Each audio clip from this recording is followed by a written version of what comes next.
இன்று நிறையா காணொளி பார்க்குறோம்.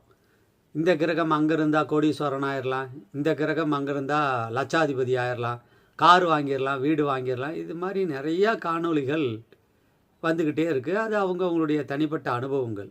ஆனால் திசாபுத்தி நடைமுறைக்கு வராமல் நல்ல யோகமோ அவயோகமோ பலன் தராது. அதுக்கு ஆதாரம் தாண்டவ மாலையில் ஒரு பாடல் இருக்குது. காஷ்மீரத்து கழுகு எப்படி அந்த குங்குமப்பூவை சுமந்துட்டு போனால் அதை வாசனை உணராதோ, சந்தனக்கட்டையை சுமந்து செல்கிற அந்த கழுதிக்கு எப்படி அது வாசனை தெரியாதோ, அதுபோல் நல்ல யோகங்கள் இருந்தாலும் தசாபுத்தி உரிய வயதில் வராவிட்டால் அவை நட்பலனை தருவதில்லை. பொதுவாக ஜாதகத்தில் ராஜயோகம், செல்வ யோகம், கோடீஸ்வர யோகம் நிறைய காணொளி பார்க்குறோம்.